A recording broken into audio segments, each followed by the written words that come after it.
Peace in from the black holes of Dakota Territory, United States of Automotive Engineering. Stan Gibilisco here to tell you a little story that has a lesson with it. Well, it has two lessons, actually. Number one, I am obviously no automotive engineer. And number two, it pays to look at the trouble early before you get into big problems when you hear a funny noise coming from your car or truck. We had a recent cold snap lately, and by cold I mean around 0 degrees Fahrenheit for a low at night.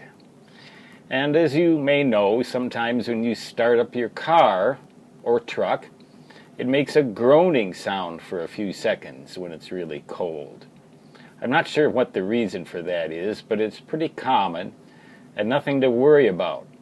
But when it warmed up, that groaning not only continued, but it became a constant, so that it was always groaning like that. And eventually I decided I just couldn't ignore it anymore. I was on my way down, actually, to Deadwood to just do a little shopping, and I stopped by Triple K Auto Repair in Central City and just asked them if they could listen to that noise and give me some idea of what the problem might be. Well, the guy listened to the noise and said, "It's your power steering fluid. It's low." He checked it, and sure enough it was. So we topped it off with about a half a bottle of power steering fluid, and now that noise, at least for the moment, is gone. Now, as for why it began to do that in the first place, that's another issue, and it may recur. There may be a leak somewhere. But I had become concerned it could be the fuel pump, the water pump, the alternator, belt slipping, all kinds of things, and this guy just diagnosed it right on the spot. I walk in there, and there's nobody there getting serviced, and he's sitting there reading a newspaper, and he come out, and in about 10 minutes, for $4.24, my problem was solved, at least for the moment.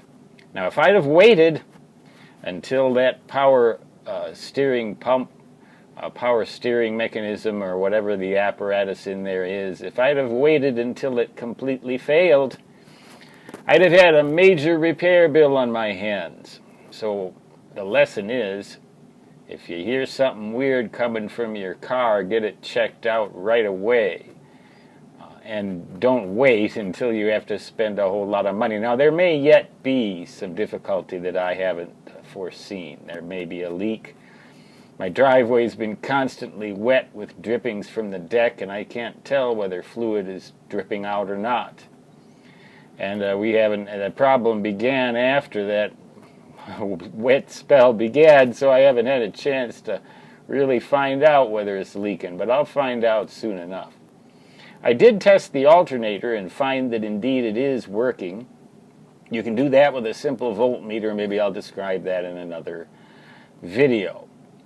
But for now, that's the scoop from the United States of Automotive Engineering, where Stan Gibilisco, certainly no automotive engineer, maybe I should call it the United States of Automotive Dummies.